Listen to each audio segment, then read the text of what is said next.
Welcome to the Dr. Gundry Podcast. Well, by now you've probably heard all about the keto diet. Maybe you've heard it can help you lose weight, feel sharper, and more. Or maybe you've read those articles saying that it's actually dangerous. Well, my guest today wants to help you sort out fact from fiction, and I couldn't have asked for a better guide. He's Mark Sisson, founder of Primal Kitchen, former marathoner, best-selling author, and all-around impressive guy. And Mark is out with a brand new book called Keto for Life. And it has my endorsement actually on the back of the book, and it's a great primer for anyone looking to try the keto diet. So on today's episode, Mark and I are going to talk about weeding through decades of diet myths, some of our favorite subjects together, the importance of adding fat to your diet, and whether long distance running is really good for you. So all of you runners, stay tuned, because we're going to talk with one of the godfathers of running right here. Mark, great to have you on the podcast. Great to see you again, Steve. The last time we saw each other was Saint-Jean-Cap-Ferrat. What a treat that was to come around the corner and see you and your wife. Yeah. It was crazy. There we are. You're going one way, I'm going the other way, and we did a double take and then stopped, a couple feet apart, and we'd passed. Mark, Steve. Yeah. There you go. So, great to have you. So you and I have lived through the extremes of diet information, high carb, low fat, Atkins, and more. In your case, what made you realize that you were doing everything wrong? Or maybe you never did anything wrong. I didn't realize I was doing things wrong for a long time. I was an endurance athlete starting out in the 70s, actually started in the 60s, but competed well in the 70s in marathons. Got injured doing that. As I find out later, it was partly a result of the highly inflammatory diet that I was using to fuel all those miles. Transitioned to triathlon and did Ironman a couple of times, and then I got the message that I didn't want to beat myself up that much to be fit anymore. I had to retire from competition. Throughout my life as an athlete, I'd always sought ways in which I could enhance my performance naturally, legally, and that meant some sort of dietary information or manipulation, supplements if that was the case. So I was always a student of the human body, of human physiology, of evolution, of as time went on, of gene expression and how genetic science really factors into a lot of what we're talking about today.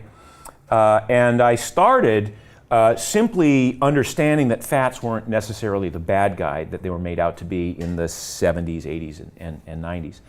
So I started incorporating more fats into my diet, and as I stopped training or cut way back on my training, and I didn't need that many calories, I was adding in a little bit more of the fat. I was always eating protein. I started to look at the amount of sugar I was eating, and I thought, well, this isn't necessary anymore because I'm not running the miles, I'm not burning the calories, I'm not filling the glycogen stores and all of this. And so I started to cut back on the sugar, and I noticed I felt better from that. And so I went for another decade writing books about training and writing books about optimizing your diet for training, starting to write books for the general public about how to lose weight by using dietary manipulation. However, I still suffered my own set of maladies. I still had irritable bowel syndrome that ran my life. I had arthritis in my feet. I had osteoarthritis in my feet that I thought was partly a result of my running career and partly just a natural artifact of being older.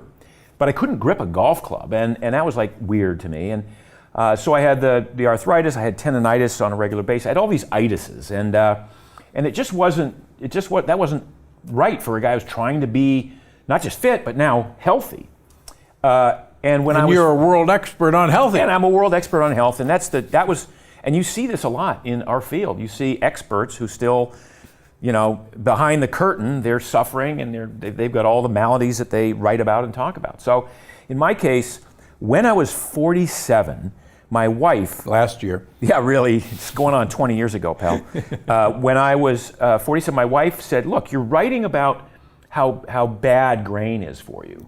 because I'd done a lot of research on gluten and gliadin and zyme in corn and all of the other, these anti-nutrients, these tightly folded proteins. And she said, "You're writing about all this grain stuff. You still have grain in your diet. What's that about?" I'm like, "Well, I'm defending my right to eat grain because I don't think that's the cause of anything that's going on with me." She said, "Well, why don't you give up grain for 30 days? Well, I gave up grain for 30 days, and it absolutely transformed my life.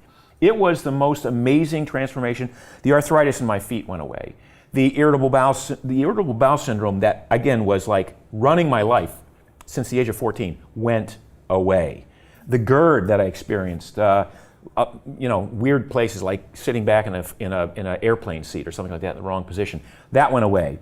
I had hemorrhoids for much of my life, went away. The sinus infections that would linger after a cold, the stuffed up head that wouldn't seem to, that went away. It was incredible, this transformation from having given up this one food group that I was told my whole life was an important part of a cornerstone. The cornerstone of a healthy diet, 6 to 11 servings a day. Well, that was such an aha moment for me that I really shifted everything to looking at, if I'm a guy who defended my right to eat grains, in the face of all this evidence, how many millions, tens of millions of people are out there suffering the same sorts of things I am? They may not be celiac, they may not be, gluten intolerant on a certain tests, but there's something about their consumption of grains that's probably interfering with their enjoyment of life to the fullest extent. That became the impetus for my looking into the evolution of the human diet and how our genes, turn on or off in response to certain inputs that we give them. Many of these inputs have to do with food and the foods that we choose to consume. And it really kind of opened this amazing world of exploration that continues to this day. So initially, I started with creating the Primal Blueprint, and that was sort of based on our ancestral patterns of not just how we ate, plants and animals, but avoiding toxic foods, moving around a lot at a low level of activity, not marathon running or triathlons, lifting heavy things once in a while, sprinting once in a while, getting plenty of sleep, using our brain, engaging in play, all these things that I felt were sort of universal behaviors that we all not only would like to exhibit, but our genes expect of us. And if we don't give those inputs to our genes don't manifest, they don't rebuild, renew, regenerate, recreate us the way we'd like to be rebuilt. So started out with Primal, and that was when paleo was getting on. Primal was my own brand. And I got so dialed in with that, and I got so happy with my results, and I had hundreds of thousands, millions of people who were following my blog and reporting back about their incredible experiences. I thought, well, I could leave it at that, but maybe there's more. And that's when I started looking at a ketogenic diet as what I would call next level stuff. That was what got me ultimately to experimenting with now, which is the basis for Keto for Life, developing what I call metabolic flexibility. So you can live your life without ever having to think about counting calories or portion control or mealtime or any of that other stuff. I'm going to stop you and I'm going to point out that why is it that your wife and my wife are usually so intelligent, and that if we would just listen to them, like you have, and I certainly have, it's amazing. No, it is. Kicking and screaming, by the way. I listened to her kicking and screaming, but it was quite the eye-opener, yes. Yeah, that's, so I had to give a shout out to wives, because everything good that happens because of my wife. Yeah. Yes, dear. So, all right, so you really, and I called you a grandfather of the keto movement, but Mark Daly Apple and the Primal Blueprint really kind of set the stage for a lot of what we now do in the ancestral movement or paleo movement. So a lot of people are confused by all these names. What's the difference between a paleo primal diet and a keto primal diet? Right. So it becomes nuanced at this point. It's really all of these diets that tend to work mostly work because of the things you're not eating. Yeah. Okay, so when you eliminate the offending foods, when you eliminate the sugars, the sugary drinks, the pies, cakes, candies, cookies, sorry people, the breads, the pastas, the cereals, and you come down to this list of natural, real food, meat, fish, fowl, eggs, nuts, seeds, vegetables, a little bit of fruit, some starchy tubers. That's real food. That's what the body is equipped to handle. So paleo really looked at that cornucopia of foods as basically as much as you want, as often as you want, because you're not eating the toxic frankenfoods that society has created for us.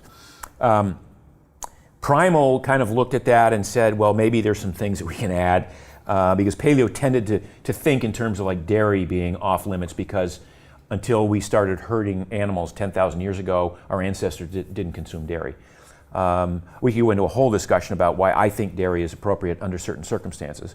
But all these foods exist on the spectrum too. I mean, any food that you talk about, I can give you exceptionally great versions of those foods and horribly toxic versions of those foods.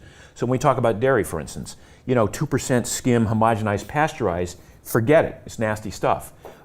It's A1 casein, which is a completely different casein from which most of us evolved to digest easily. On the other hand, you've got ghee and butter and artisanal cheeses, and I think they're great. Raw milk, if you can get it, for some people, it's great. So dairy became one of those little touch points where paleo said, we're not going to do dairy, and I said, primal, I said, look, if you're not lactose intolerant, then I think dairy's fine. A little bit of chocolate once in a while, a little bit of red wine. I mean, I wanted to be as inclusive as possible with the Primal Blueprint. I wanted to create a list of foods that people didn't feel like they were giving up, that they were sacrificing in large quantities, all the foods, all the comfort foods that they'd eaten over time. Now, as paleo and then primal sort of became more mainstream, we start talking about keto. And what is keto? Keto, the ketogenic diet, and it's a little bit of an elaborate discussion here, but the body runs on fats and carbohydrates mostly. And the three macronutrients that we talk about are fats, proteins, and carbohydrates. Well, proteins are largely structural, so we want to consume protein just to rebuild our bodies. But fats and carbohydrates have been sort of the fuel that we've used.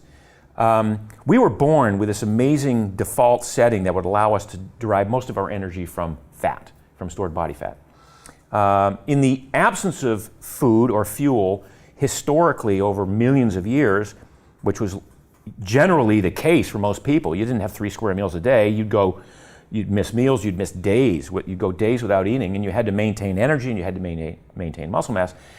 The body evolved an incredible system to take some of the stored body fat, combust that as fuel in the muscles, take other parts of that fat, send it to the liver, and make another fuel that we call ketones. Most people don't even know about the existence of ketones, but ketones are, as I say, we're born with this amazing ability to create these ketones. The liver, under the right circumstances, the liver can make 750 calories a day worth of this fuel, worth of ketones. So the idea behind the ketogenic diet was, let's get away from this dependency on carbohydrates. Let's get away from this having to eat carbohydrates every couple of hours and have our blood sugar go up because the carbs convert to glucose, and that causes insulin, and then insulin takes the glucose out of the bloodstream because it wants to get rid of it, and our blood sugar drops, and we get hungry again, and we have to eat more carbs, and you go on this roller coaster all day long. And when I say all day long, I'm talking for decades. Most people start with the first meal the first solid food their parents give them is carbohydrate-based. So we lose this ability to burn fat. We lose this ability to make ketones and use ketones efficiently. We become carbohydrate dependent for most of our lives. So the ketogenic diet and what we call keto in general is a way of training your body to get back to this flexibility, this metabolic flexibility where the body can extract energy not just from carbohydrates, which most people do, but from fat on your plate of food, the fat on your hips and thighs and belly, the carbohydrate on your plate of food, the glucose in your bloodstream, the glycogen in your muscles, the ketones that your liver's making. And you become metabolically flexible to the extent that you don't you don't really ever run out of energy because you always have an energy source. Your body knows how to take, if there's no food immediately available, the body just goes, I think I'll take it off my thighs and combust it in the muscles. I'll send some to the liver. I'll send the ketones that are made there to fuel the brain. We won't need carbohydrates. We'll go as long as you want. A couple meals, a couple days, we don't care, we got this handled. So the body, we train the body to become metabolically flexible this way. The other thing, and I think the most important aspect of this, is that hunger, appetite, and cravings dissipate or go away in many cases. So where most people who are carbohydrate dependent are living one meal to the next, like, okay, we just had breakfast, what time's lunch?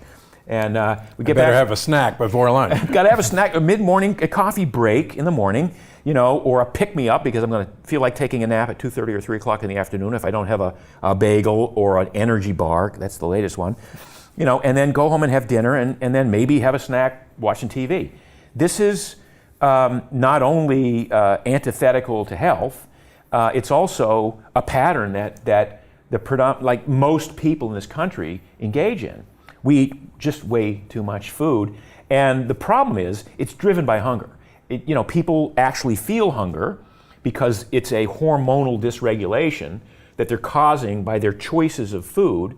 And so if I can educate and instruct people on other choices of food that would have a different effect and would cause their bodies to upregulate enzyme systems that take fat out of storage and combust it, that would upregulate enzyme systems that help in the conversion of other fats into ketones to use as fuel, that would improve what we call mitochondrial biogenesis, actually increase the number of power plants in the cell where the fat burns, improve the efficiency of those power plants, of those mitochondria. You literally reprogram your body to become fat adapted and keto adapted, and it is such a sense of freedom for everybody who does this. Wow. So how does somebody sign up for this? You sign up. You go to the store and you buy Primal Kitchen mayo. Well, that's... So, I'm doing this for a purpose. Yeah. This is fat. Yes. This is, 100% fat. Yeah, it's basically fat. Yeah. And you're telling me that one of the ways to get this is you should eat fat. Yes. But fat makes you fat. Come on, Mark. Look at you, you slob. God bless Susan Powter. Remember her? I do. Fat makes you fat. I'm like, all right. I bought into that too, by the way, and I know you did as well. I did. It made sense, right? It made sense. Fat doesn't make you fat, and in fact, in order to burn fat, you have to provide typically some form of fat to stoke the fire. So it's really the absence of carbohydrate that prompts the body to go into this ketogenic state. And by ketogenic, we mean the genesis of ketones. We're making ketones. Because typically, we don't make ketones if we're living on a carbohydrate-based, carb dependency state most of the time. There's no need to. The body says, I got plenty of fuel. I've got this glucose in the bloodstream.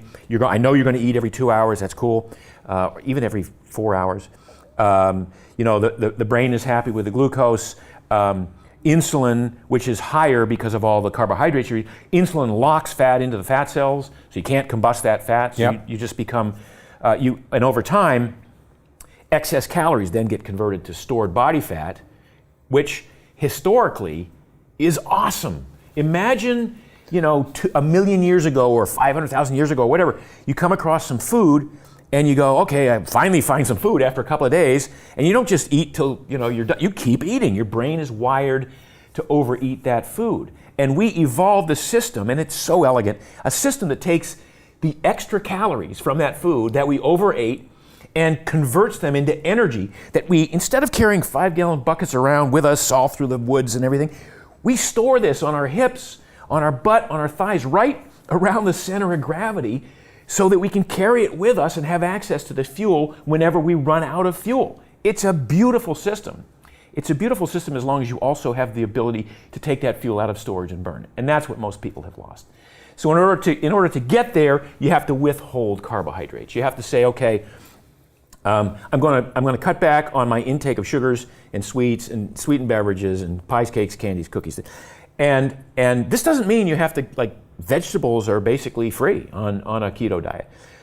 It doesn't mean you have to sacrifice. I tell people when you start keto, do not let yourself go hungry. The first 3 weeks, you're just going to train your body to burn fat. I don't care what happens. I don't care if you don't lose weight. I can pretty much guarantee you won't gain weight, but I don't care if you don't lose weight that first 3 weeks. I want your body to adapt to this knowledge that there are not going to be that many carbohydrates available. It's going to be a different situation in terms of the environment. And as a result, and it doesn't happen in a day or a meal or a day or whatever, but over a couple of days, couple of weeks, the body says, oh, that's what's going on. So I'm going to upregulate. I'm going to start building more of these mitochondria. The brain starts to understand how to use ketones better and more efficiently. The liver starts pumping ketones out, and everything's running quite smoothly. And at that point, about 3 weeks in, when I say you're fat and keto adapted, and that's 3 weeks of having restricted carbs to, say, 50 or fewer grams a day. We could talk about what that looks like. And you're basically there. And from that point on, it's really how closely can you adhere to a program that's within reason. I'm not saying you have to eat 50 grams of carbs the rest of your life. In fact, what I strive for with metabolic flexibility is what I call the keto zone. Once you've done the work, once you've built the metabolic machinery, once you've become metabolically flexible, then I can have a day where I eat nothing, feel fine. I can have a day where I eat a lunch and a dinner, feel fine. I can have a day where I eat 175 or 200 grams of carbs and feel fine. What's the difference? There's no difference. I feel fine. That's all that matters. All that matters is I'm able to go about my life without any conscious knowledge that, oh my God, I screwed things up because I was supposed to be keto and then I wasn't and I felt like crap. If you feel like crap after that, you're not keto adapted. So give me an idea. Most Americans are not keto adapted. They don't have metabolic flexibility. Right. They can't turn from sugar burning to fat burning. And people hear about the keto flu or the Atkins flu. How do you get people through that transition phase? So there are a number of ways to do that. In my previous book, The Keto Reset Diet, Yep. We talked about a 6-week induction phase, if you will, 6 weeks of transitioning, stair-stepping to mostly a primal blueprint type diet, which is just basically cutting out breads and pastas and cereals. But you could still have starchy tubers, you could still have peas and beans and things like that were natural, but would still keep you at around 100, 120 grams of carbs a day.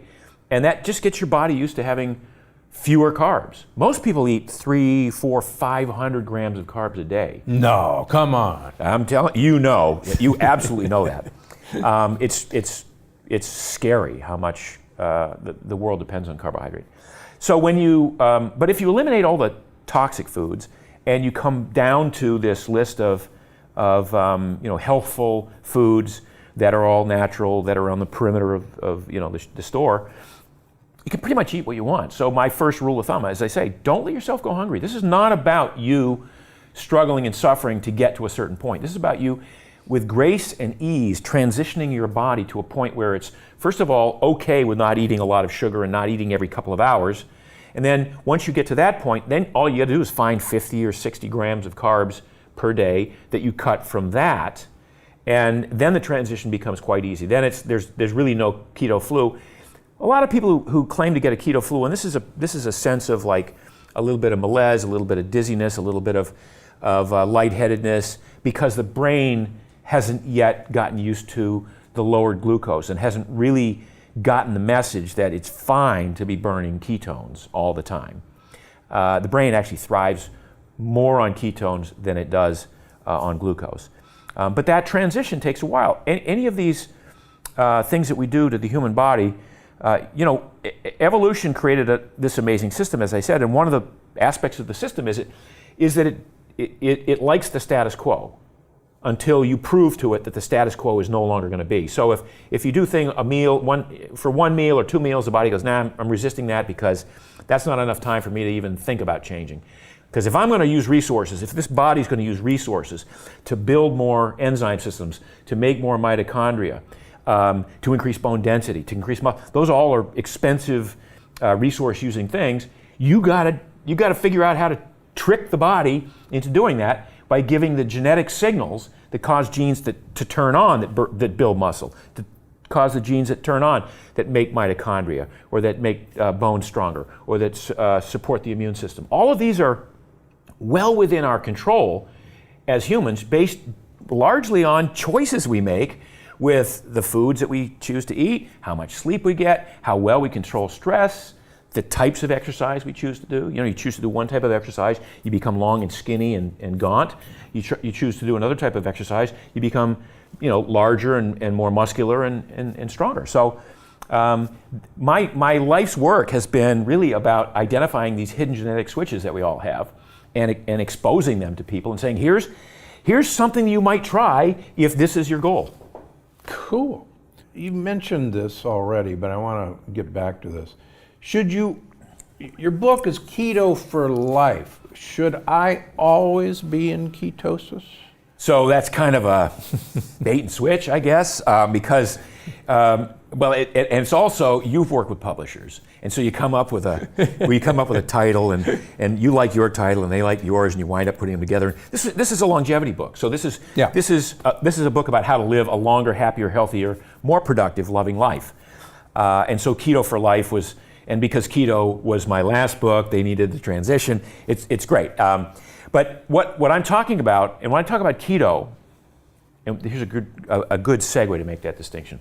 So keto is a way of eating, a way of living that embodies this low carb methodology.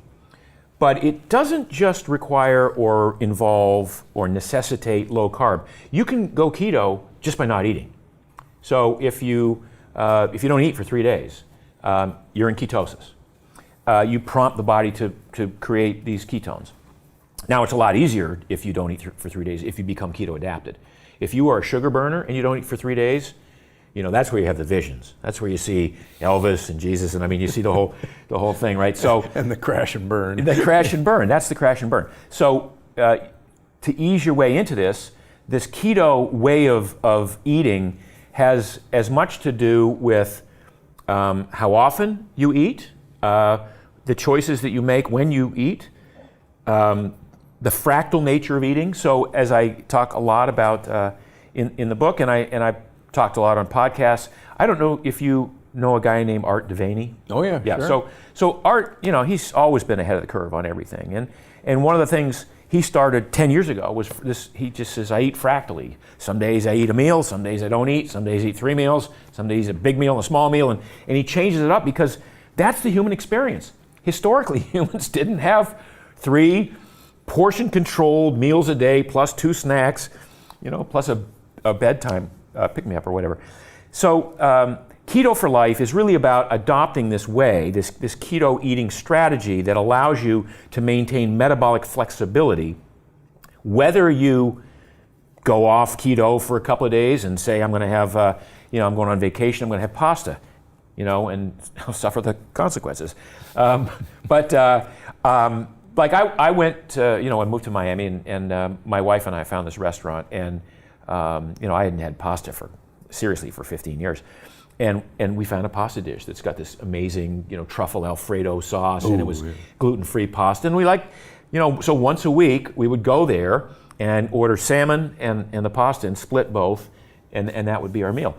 Look, I love to eat. I love food. I want every bite of food I put in my mouth to taste great. So I'm not advocating for sacrifice and discipline, and I'm just, I'm advocating for mindful eating, and ultimately arriving at a place where you are so intuitively tuned into your own body that you don't need to think about it. You will go, I could eat the whole cheesecake, but I know that's not going to serve me, so I'll have a bite. That'll serve me. I can go without eating this next meal because I don't have time to eat and I've got some things to do, and I'm confident that my body will have 0 negative consequences from that. And I won't be hangry, and I won't think about not eating. It's such, as I say, it's such a level of freedom that most people never get to experience. When you think about how much of your life is tied to eating and regular meal times and being hungry and feeding the hunger, in most cases unnecessarily, like you're not really hungry. You're just like your mouth is watering because it's 12:30 and it's lunchtime. That's, you bring up a good point. So many people become hangry when they start a diet. Yeah. That's the low blood sugar. Yeah. That's not having become fat adapted yet. And that's why diets don't work if you just count calories. If you're just saying, well, this keto sounds good, but I don't think I could go without eating carbs. I think I'll just count calories. The discipline works as long as it does, and then it stops. And most people who are carb-centric eaters who start to cut back on all their calories, they get hungry, they get hangry. Now they're fighting it the whole way. Typically, they have this entirely different physiology that when they don't eat, instead of the body just going, hey, I got this, I'm going to burn fat, I'm going to make ketones, it's all going to be great, love what you're doing. The body goes, wait a minute, I'm used to carbohydrates, what's going on? The brain starts to get panicky, sends signals to the liver, to the adrenals. The adrenals secrete cortisol. Cortisol then goes out and literally tears down muscle tissue to find a couple of amino acids it can send to the liver to become glucose. And it becomes a very destructive process. And that's the experience that most people had dieting in the 70s, 80s, and 90s. And when you used to watch The Biggest Loser, well, I know you didn't watch it, but... oh, Lord. You see these people lose 200 pounds in a season, 150, 160, 200 pounds. Then you hear about them 3 years later, they're back to where they were before and bigger, worse. And bigger. Yeah. Because they lost muscle mass and their metabolisms got all screwed up, and now it took fewer calories to fill them, and yet they still had the hunger thing. And it's horrible. So the keto lifestyle really sort of fixes all that and does so without necessitating that you be ketogenic your whole life. The term ketosis is an interesting term because osis means an excess of something. Mm-hmm. So ketosis basically means you have an excess of ketones in the bloodstream. Well, when you first start eating this way, the liver's like, I can do this, and the liver starts pumping out ketones, and because you haven't built the metabolic machinery to burn them, you can take a blood test and you go, oh my gosh, I'm 4 millimolar, I'm 6 millimolar. Yeah, I'm in ketosis. Well, that doesn't mean anything to me that you're in ketosis. I mean, you're making ketones, but if you're not using them, you're not getting the benefits of this lifestyle. So you have to build a metabolic machinery, and it takes a little bit of time and a little bit of, there's an area where you have to be disciplined about it. And there's certain workouts that you can do that will enhance the effect more quickly. But there's a point at which you become so keto adapted that the liver, which started out going frantically pumping out ketones, and you'd pee them out, and that's why you show purple on these pee strips, and you breathe them out, and that's why your friends would stay away. And now the liver's going, see, I know what you're doing here. You're not gonna fool me. I want to conserve energy because that's a human experience. Is to not use resources, waste resources, and the body recognizes that once you get keto adapted and fat adapted, most of the work you do throughout the day can be fueled by fat. So your muscles they're not burning glycogen a little bit, but they're mostly burning fat. And you can do 85, 90, 92% of all your work just burning fat. And that's a beautiful thing. So now as you're just walking around the day or you're doing minor tasks and even going to the gym, you're mostly burning fat. Now the brain doesn't burn fat. The brain is using the ketones. So you got the muscles using the fat, the brain's using the ketones. You don't need glucose very much at all. A little bit for red blood cells and a few other things, but your body actually makes glucose. It's so elegant, Steve. So you got a triglyceride, the three fatty acids get combusted. The glycerol becomes part of a mechanism that makes glucose. Right. It's so elegant. It's almost like a closed loop. So your liver just goes, oh, I see what you're doing. When you go to the gym and you do all this work, your legs, you might do a leg day, and your legs require 30 times as much energy to go through that work. While you're doing your legs, how much energy does your brain require?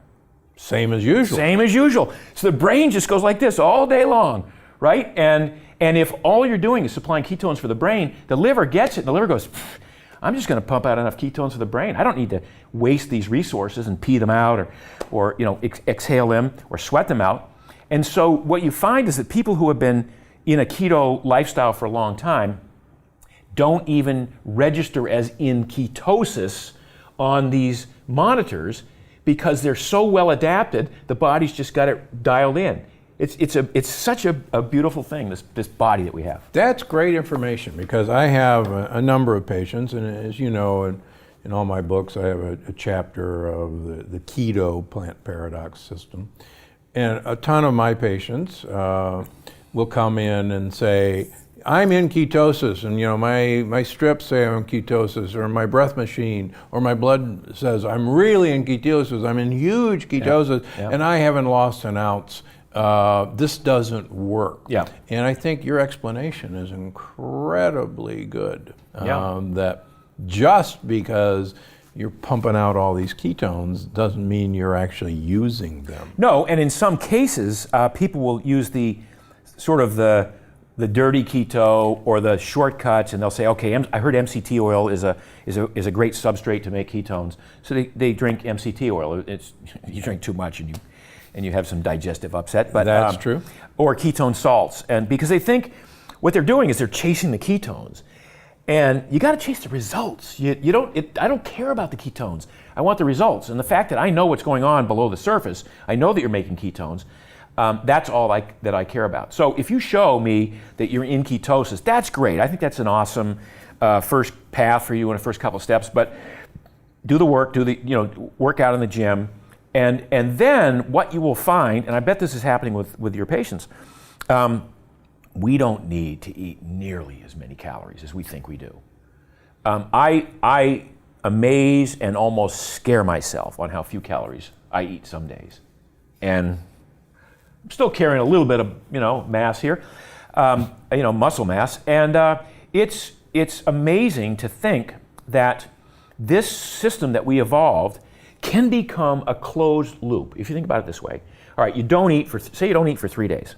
What happens? The body goes, well, if you're keto adapted, which you already are, if you're an ancestral human or keto now, okay, the body will take fat out of fat stores, and I'm 10% body fat, and I have enough fat on me to walk 300 miles without. Yeah, last a long time. Lasts a long time. So the body takes the fat out of fat cells, and it uses it for daily movement and getting around. It sends some of that fat to the liver to become ketones, and as I said, the liver can make up to 750 calories worth of ketones a day. It takes some of the glycerol from the triglyceride molecules, uses that as a substrate to make whatever little glucose for 40 grams a day or something like that it needs. And then a whole new set of variables enters, and I think this is amazing. There's a genetic response, an epigenetic response to these changes that causes protein to be spared. So whereas on a normal day we probably eat too much protein, and certainly from one meal to the next, if we eat too much protein, it's easy, we just deaminate it and pee it out. But now the body tends to spare protein. And if you're not burning protein, because you're not supposed to combust protein, protein's supposed to be for structural repair, then you've got this system that is burning fat, creating ketones, a little bit of glucose, sparing protein. And so when you see people who've been good at this, will fast for 5 days and not lose much in the way of muscle mass, a pound and a half, which they get back because most of that is glycogen and water. And they're burning off fat, and I suspect most of the fat they're burning off is visceral fat, which is another major reason to do fasts once you get keto adapted and get metabolically flexible. But this closed loop is so cool because if you think of, well, how many calories do I need to get by in a day? And you probably don't need that many. If your liver's cranking out 500-600, enough for the brain, and your body is combusting fat for energy, and you're sparing protein, you probably didn't need that many calories to get through a day in the first place. It might be 1,200, 1,100, 1,200 calories for some people. Some people thought, up until now, they did the math online, and I can have 1,875 calories a day. Well, you can, and you maybe can get away with it, but that doesn't mean it's good for you. I want to take a little bit of a diversion here and say, most people tend to see what they can get away with. So most people in life are like, and it's human nature, and I do it, I'm not judging, but how little work can I do at work and still get paid and not get fired, right? And how easy can I do this workout and not get caught by my trainer or whatever? But one of those things is how much food can I eat and not gain weight? What's the biggest amount of this meal I can eat and not feel like a pig? What's the biggest piece of cheesecake I can have and not feel guilty about having had that? And so we tend to ask permission, like, okay, they filled my plate up, that must be a serving, it must be okay. Or they gave me a Cheesecake Factory gave me a slice this big. They call that one serving, so as long as I don't have 2 servings, I'm good to go. Meanwhile, your Granny might have made you a cheesecake and she cut you a little slice like that. Well, that's what Granny thinks is a serving. So the idea really is like, people will say, well, how much of this can I eat and what can I get away with? A couple of years ago, I just thought, that's a strange way of looking at it. I go to the gym and I see people on a treadmill, 45 minutes, 50 minutes on the treadmill. Why are you running so much? Oh, because I love to eat. Wait a minute, you're doing all this work, struggling and suffering and sweating and groaning, just so you can have a few more bites of something you probably shouldn't have in the first place? Like, that is so, do you realize how just bizarre that is? And yet people do that. I exercise because I love to eat. I drank 8 Diet Cokes a day so I could have more to eat. I mean, no, perfect example. A perfect example. You carry this, you audit your day, and you carry this little tally pad with you. Okay, I can have this tonight because I didn't have that for lunch, and it's crazy. So I thought at one point I said, let's flip this on edge and say, what's the least amount of food I can eat? Maintain muscle mass, maintain energy, not get sick, not get cold, and most importantly, not be hungry, because hunger ruins everything. Hunger is the great destroyer of any of these programs. So I started looking at what was the least amount of food I could have, and it's like half of what I used to think I needed. Yeah, it's not much to get by in a day. It's not much, and so I think when people are consistently, some people use keto as an excuse to eat more food because they're eating a lot of fat. Right, and I think, because I'm glad keto, you said that. Yeah. How often do you think that is happening in the keto movement? I think less so now because it got called out maybe a year or two ago. I was one of the people calling it out, but you can't hide behind that. Some of the early studies on ketogenic diets, would show that you could eat 4,500 calories a day and not gain weight. And how could that be? Well, how that is if you're eating mostly fat, a little bit of protein, and no carb, you don't create any insulin. And right. Insulin is a nutrient storage hormone. So you're not storing fat. Your body's figuring out a way to combust it by thermogenesis and a number of other probably unhealthy ways in which to dispose of this excess energy. But because you're not creating insulin, you can't really store it. I mean, protein does have an effect on insulin, but yeah, high fat, really high fat, like 90% fat, 10% or 15% protein diets. Yeah. But that was interesting because people read that study and thought, well, okay, I can eat 4,500 calories a day and not gain weight. But you're not going to lose weight, because the idea behind losing weight is you want to lose fat. You want to burn fat. You want to combust the stored body fat. And so when you get keto adapted and you're in that what I call the keto zone, and metabolically flexible, then you can play around with eating smaller quantities of food. And that's really when you're, like, every time you think you need 500 calories to get through the next 6 hours, you think, well, I could eat a meal, or I could take it off my butt or my thighs, and my body won't care, won't have any negative consequences either way. So I may as well choose not to eat this meal and lose that and combust that body fat. But Mark, aren't you going to get hungry? As I said, it's so crazy what happens to your appetite when you develop this metabolic flexibility. The reason you have an appetite, for the most part, is these leptin and ghrelin balance, and insulin's involved there, and glucagon, and there's these hormones in the body that are sort of trying to keep you homeostasis, and we screw it up and throw it off with this high carb diet. Once you get you eliminate the carbs and you get to the point where you're eating quality fats and quality proteins and a little bit of vegetables, and or a fair amount of vegetables for that matter, you get to the point where the body always has energy. Like, the first thing that happens with people who go keto is they sort of like, they can't eat 3 meals a day because it's just too much food.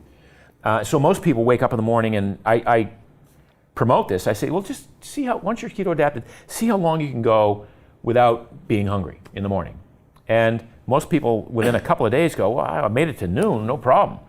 I have a cup of coffee myself at 7 o'clock in the morning, and then I don't eat till 1:30. Some days I don't eat lunch. And I work out in the morning. I work out fasted. I don't eat after the workout. I don't feel compelled to. I recognize that there's an effect of working out fasted and then not eating afterwards that causes the body to release a pulse of growth hormone and testosterone.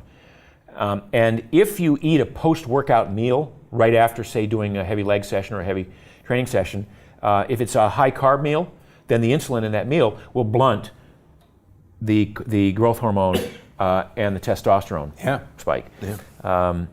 And that's what I used to do my whole life. Was I would, again, back in the 80s and 90s, the mantra was eat a post-workout meal that was 10% or 20% protein, 4 to 1 carbohydrate Carb to protein. Yeah. And you'd take advantage of the glycogen resynthesis window, which your body makes glycogen anyway, even when you don't eat any carbohydrate at all. All this does is speed it up. And why do you want to speed it up? Well, theoretically, in the old days, you want to speed it up because I'm going to go run 15 miles again tomorrow, and the next day, and the next day, which is, as we know, ludicrous. Since you brought that up, many of our listeners don't know this, but you were an incredibly accomplished endurance athlete.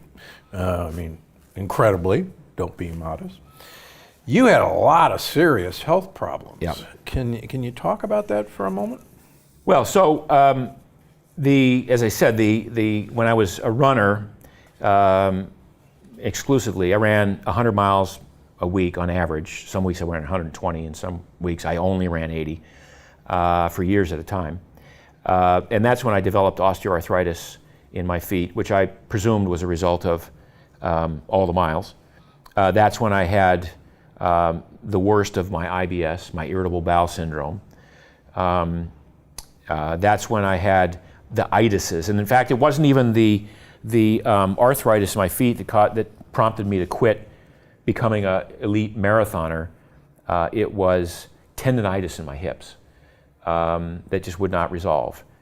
And that's really, I think, as I look back on it, it's the diet, the highly inflammatory diet, certainly not helped by the pounding of 100 plus miles a week on a body that was probably only designed to do 50 or 60 miles a week. So those were very frustrating times for me because I finished 5th in the U.S. National Championship in the marathon in 1980, qualified for the Olympic trials. Of course, 1980 was the year that we didn't send a team to the Olympics. And then 2 years later, I finished 4th at Ironman in Hawaii. So I had a certain level of expertise and prowess at endurance competition. And later on, I set. Do you know the VersaClimber, that thing in the gym? Yeah. I set the world record for the mile climb in that, 5,280 feet, 22 minutes and 40 seconds.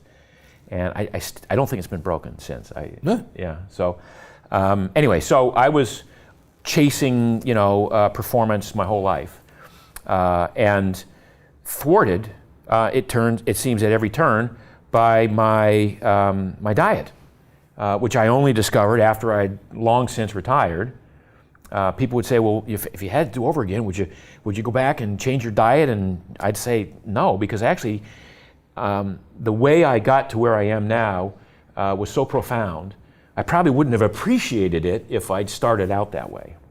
So, Well, suppose you had a perfect diet. You know, I wrote in my last book about the dangers of marathons and long distance training. Got an opinion? Looking yeah, I mean, I back? wrote a book a couple years ago called Primal Endurance. And it was basically my capitulation. I had enough friends who said, I don't care what you say, Mark. You ran marathons, you enjoyed it, you got a lot out of it. I want to run a marathon, damn it. How do I do it? And I'm like, all right, if you're going to run a marathon, I'll show you how to do it with the least amount of pain, suffering, sacrifice, and so on.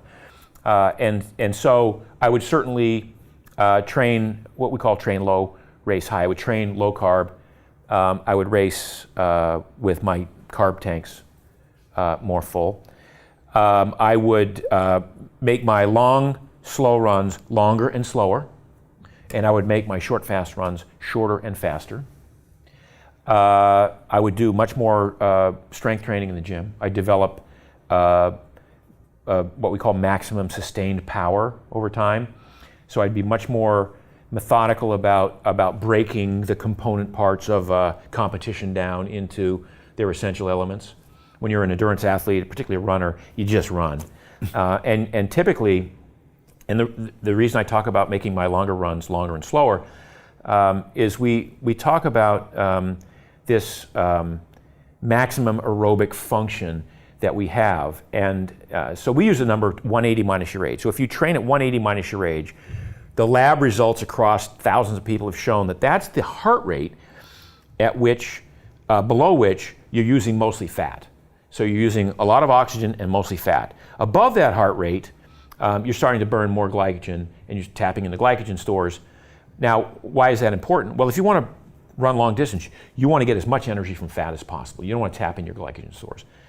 But people will come back to me and say, well, wait a minute, if I train at 180 minus my age and I'm 30 years old or whatever, and I'm training at 150, Mark, I can race at 165 or 170. I can train all day at 170, 175.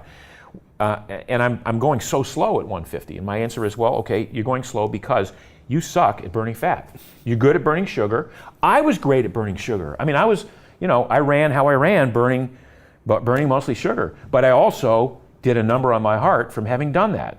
I ran in what we call the no man's land for the longest time, the black hole of training, where you're not going slow enough to improve aerobic capacity, and you're not going fast enough to improve anaerobic threshold. You're just beating yourself up. You're practicing hurting, literally. And that's what so many runners do in this black hole of training at heart rate of like 80 to 87, 90% of their max. And they spend 50% of their time training in that black hole with no appreciable benefits. And that's why I see these guys like, well, how many marathons you do this year? I did 8 marathons this year. Oh, really? Well, I did 340, 342, 345, 346, and 340.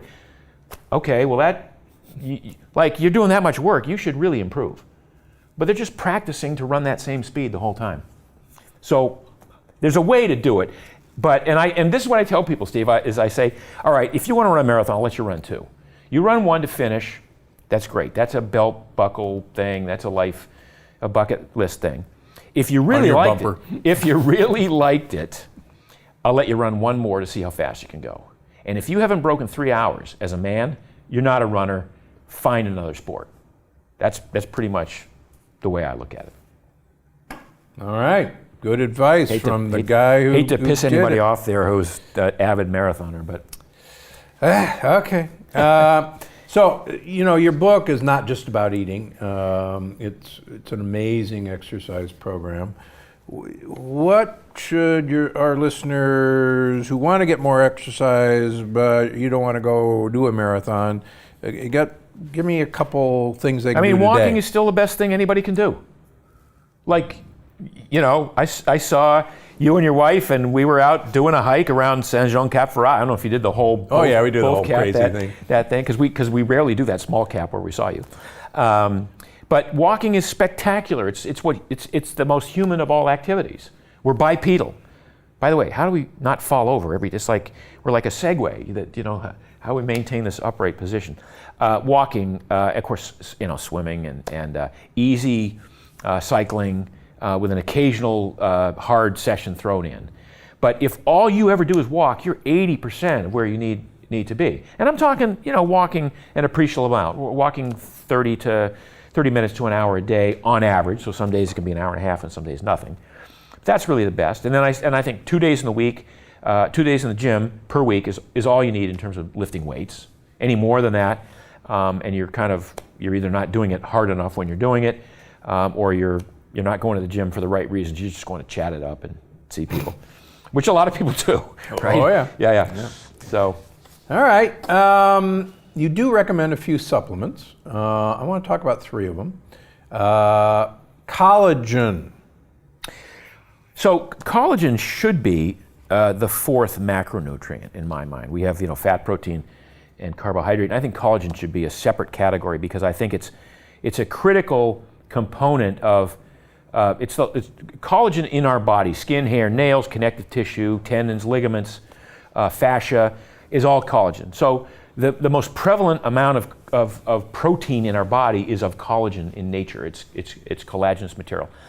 And there's certain collagen peptides that we need to get in order to keep up with the turnover of collagen, and we don't get them in the standard diet today.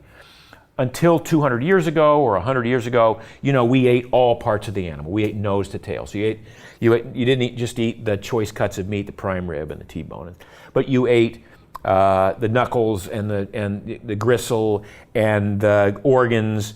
And if it was chicken or fish, you ate the skin. And if it was, after all of the nether parts of the animal were consumed, you took the carcass and boiled it down and made a stock. And everybody did that. And so we all had access to collagen. Over the years, as that sort of fell by the wayside, at least in the 50s and 60s, your mother, my mother, they took Knox gelatin for their nails. Remember that? They drank Knox gelatin. Absolutely. And then we had Jell-O. We had Jell-O, which was, give it whatever, assign it whatever value you want. It was a source of collagen. It's gelatin. Gelatin, collagen, pretty much the same thing. So kids got collagen in their diet from gelatin. Well, after Jell-O had a little bit of a falling off because of sugar and sweetness and stuff like that, in the last 10 or 15 years, there's no source of collagen in our diet for anybody. And so we're seeing, like among elite athletes in basketball players who are tearing MCLs, ACLs, and Achilles tendons, and the surgeons will say, geez, I used to be able to have to hack through these sinewy parts, now they cut like butter. It's because people don't get enough collagen in their diet. So I'm a huge fan of consuming collagen. I take, my company makes a collagen supplement. That's how much I liked the results I got when I started taking collagen. I do anywhere from 15 to 25 grams a day. But you're not telling our listeners to go eat Jell-O. Look, somebody's going to hear this. Jell-O is. Look, if you're not eating collagen in any other source, Jell-O is a great source. Jell-O is a good way to get it. So, I'm just saying. Minus the sugar. Well, they make it without. They make a low sugar Jell-O now. All right. So I have to say that. Go ahead. How about vitamin D? So vitamin D, Steve, why do they call it a vitamin? It ought to be a hormone. It is a hormone. But it got classified a long time ago, and that's science for you. The science is settled, and it's a vitamin. Vitamin D is probably the most important single vitamin of all of them. And, it's an integral part of the functioning of cells. It's, our immune system depends far more on vitamin D than on vitamin C, for instance. Oh yeah, absolutely. Critical component in the body's ability to recognize precancerous conditions and make the repairs to them. And typically, if we're out in the sun, we have this designed system that says we get 20 minutes of sun time a day on unprotected skin, and the body takes cholesterol, the much maligned molecule in the skin, converts it to vitamin D, and we're good to go. Most people don't spend time out in the sun. Most people have been scared away from the sun by their dermatologists. People in northern climates who don't have access to sun for most of the year because of where they live, those people should all be taking vitamin D. And you ask which form, ergocalciferol, cholecalciferol, mushroom-based. I I like a blend of all three of those because some people absorb different versions of it better than others. And you might have a different opinion on that, but I like to have people have, if you're not getting any sun, like I'm tan most of the time, but if I'm not in the sun for a couple weeks, I start down on the vitamin D. It's that important to me. I want to have high levels of vitamin D throughout my body. Me too. Yep. Me too. All right, so we got a couple of Primal Kitchen Plant Paradox compatible products here. Tell me all about Primal Kitchen. So when you clean up your diet, you get rid of the sugars and the industrial seed oils. Again, you get rid of corn oil and canola oil and soybean oil and processed hydrogenated oils and trans fats. And you come down to this list of healthy choices: vegetables, eggs, chicken, fish, meat. It could get a little boring unless you figured out a different method of preparation or sauces and dressings and toppings and things to put on these foods to give them variety so that you would eat them and want to consume them on a regular basis. So I've been writing about food for 15, 20 years, and I recognize that nobody was making the kind of sauces and dressings and toppings and condiments that I would like to have exist, the kind that you could use with reckless abandon. Throughout most of our lives, well, this is, use mayonnaise sparingly. It tastes great, That's right. but it's bad for you. Or as Oprah used to say, well, take your fork and go dip a piece of lettuce and then go show it to the salad dressing and then, and then eat it. Or dip your tongue, that's right, dip your fork in the salad dressing and then go stab some lettuce. Please, I'm like, I want something to taste great and is good for me, and the more I put on my food, the better it is. So we launched Primal Kitchen with that exact that mission statement, which is to make healthful eating exciting and fun again. And our first product was this Primal Kitchen mayo, which is made with avocado oil, organic eggs from Cage-Free Hands, organic vinegar from non-GMO beets, no sugar. It is, and it took off. It's it's been for years been the biggest selling condiment in all of Whole Foods, and we're now in 20,000 stores throughout the country with this. And that sort of begat a whole new, we have 4 flavors of mayonnaise, we have 14 flavors of salad dressing, and the dressings all use avocado oil as the only oil in the dressing. And avocado oil is recognized as the highest heart healthy, it's got the most monounsaturated profile of any of the oils that you can get typically. Well, so you've recently sold this company Yes. Yep. to a big food company. Yes. I take it you're actively involved. Oh yeah, 100%. That's my face on the label Yeah, I right see there, it. man. There you That's me. So how do you prevent what's happened to other people when big food takes a really good company over? I don't know what you hear about other companies recently, because it's not happening recently. Recently, what happens is big food goes, wow, these guys are really crushing it. They know what they're doing. We've sort of lost touch with the marketplace. So they bought us because of what we bring to them. And we bring, and by the way, they bought us, and then they're like, okay, we're not going to touch you, go do what you do. So we still have our offices in Oxnard. We still have everybody that was with the company when it got acquired. Everybody's going about their business. We still have great R&D sessions. What Kraft Heinz has done is given us resources. So we have more distribution, we have deeper pockets to sort of do some R&D and stuff. But no, we will not be changing this at all. And if we do, it's because I say I found a better way, not a compromise. And I think you're going to see more and more of that big food is now acquiring the better, what they call the better for you category, with an eye not toward diluting it and making it worse, but an eye toward learning, okay, this is clearly where the consumer wants us to go. And some of the brands that we have can never get there because they're iconic and we can't change those. So this is the face of the future. That's great to hear. Yeah, because I have some friends who are richer but sadder and wiser because their products have gotten changed by big food. But okay. So that covers a lot. That's really good, and you've dazzled people with your knowledge that I've been thankful enough to hear for years.